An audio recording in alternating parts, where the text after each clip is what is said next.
Assalamualaikum warahmatullahi wabarakatuh. Alhamdulillah, segala puji dan puja kita panjatkan kehadirat Allah Subhanahu wa taala. Serta salam dan salam semoga tercurah kepada junjungan kita Nabi besar Muhammad sallallahu alaihi wasallam.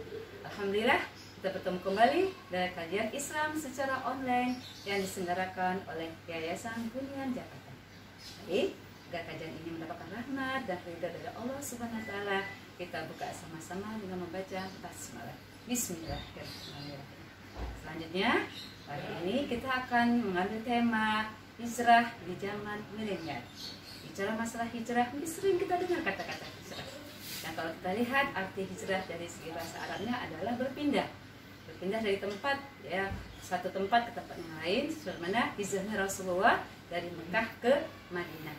Dari tempat yang tidak mendukung dakwahnya Rasulullah di Mekah ketika Rasulullah intimidasi, ya, kemudian Rasulullah hijrah ke Madinah yang didukung dakwah oleh para pengikut Rasulullah ketika di Madinah. Nah, bicara masalah hijrah ini, kita ambil dulu ya surat An-Nisa ayat 100. Ya, saya bacakan suratnya. A'udzubillahi minasyaitonirrajim. Bismillahirrahmanirrahim. Wa may yujhajir fi sabilillah yajid fil ardi firaran katsiran wa sa'ah.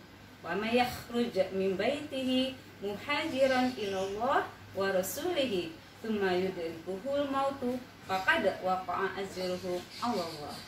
Wa banallahu ghafurur rahim. Shadaqallahul azim. Ya, yang artinya, ya, barang siapa berhijrah di jalan Allah, niscaya mereka akan mendapatkan di bumi ini tempat hijrah yang luas dan rezeki yang banyak. Barang siapa keluar dari rumahnya dengan maksud berhijrah karena Allah dan Rasulnya, kemudian kematian menimpanya sebelum sampai ke tempat yang dituju, maka sungguh pahalanya telah ditetapkan di sisi Allah.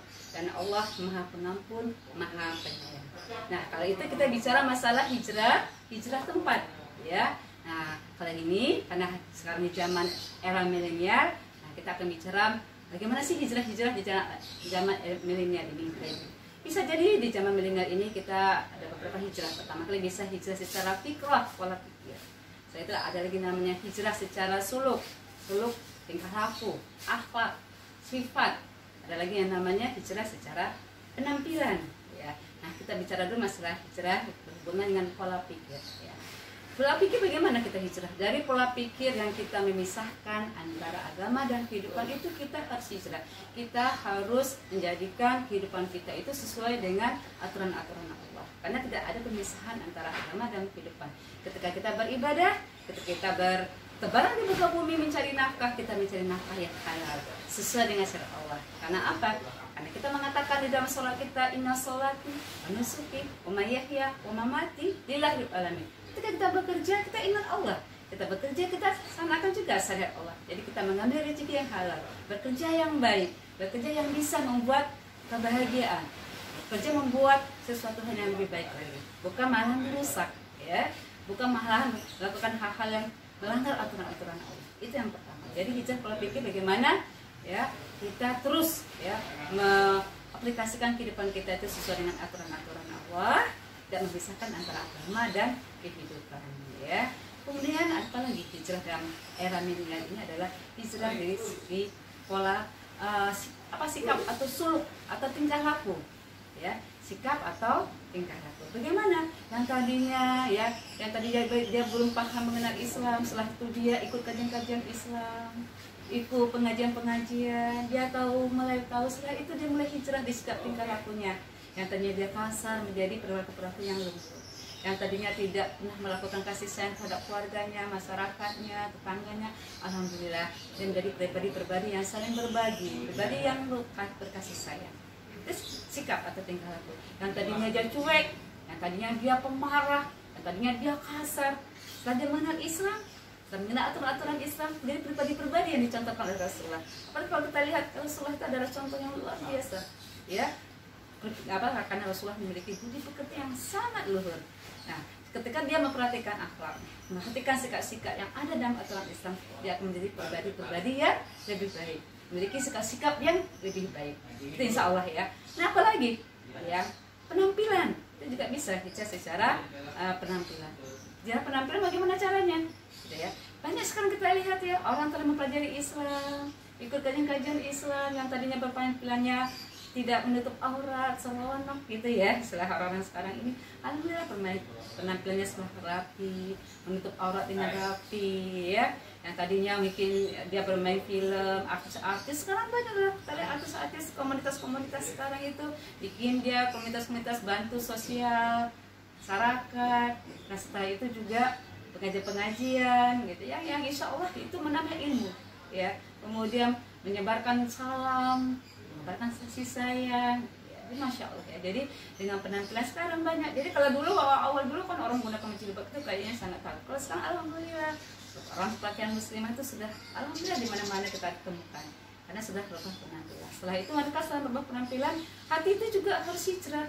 Hati yang tadinya hati yang rusak ya, hati yang tadinya hati yang kalbun maitin, kalbun yang mati, yang rusak gitu, yang jauh dari nilai Islam, setelah di bulan Muharram ini ya dihijrahkan dari hati yang tidak mengenal Islam dan mempelajari Islam, dari hati yang tadinya tidak mengenal Allah dan lebih dekat dengan Allah. Kalau kita dekat dengan Allah, masya Allah, segeralah kita menuju Allah. Pastiru Allah, bersegera. Kalau kita aja kalau misalnya sesuatu kita siapkan, kalau kita pergi kerja kita siapkan, ya dari pakaian yang rapi, dari ongkosnya kita siapkan semua. Karena kita akan kembali kepada Allah. Apa yang akan kita siapkan? Seharusnya kita juga bersegera menyiapkan bekal kita nanti di akhirat nanti. Karena itu adalah yang pasti. Sedangkan kehidupan dunia ini semuanya tidak pasti. Tapi kehidupan akhirat adalah pasti. Tapi kita juga tidak memisahkan antara kehidupan dunia dan akhirat. Karena di dunia inilah kita mencari bekal. Nanti insya Allah di akhirat nanti kita akan memetik hasilnya.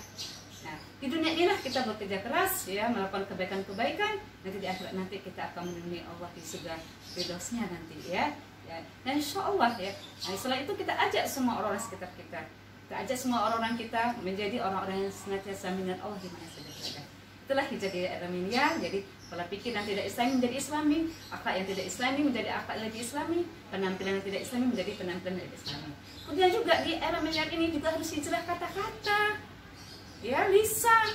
Karena di era sosmed ini kadang-kadang lisan kita tuh berselancar di dunia maya tuh ya dengan kritik, dengan komen-komen yang tidak patut ya, itu harus dijaga. Falaku khairan aw liyasmut, berkata yang benar atau diam. Ya, insya Allah kita jaga semua. Kalau kita berdasarkan rambu-rambu Allah dan rambu-rambu Rasul, kita akan jaga. Ini bisa saya sampaikan pada kesempatan hari Selasa yang bahagia ini, mudah-mudahan bermanfaat ya. Kajian yang singkat dan sederhana ini. Kalau salah kurang itu datang dari saya sendiri. Kalau ada yang bermanfaat itu datang dari Allah Subhanahu wa taala. Mohon maaf atas segala kekurangan yang ada. Assalamualaikum warahmatullahi wabarakatuh.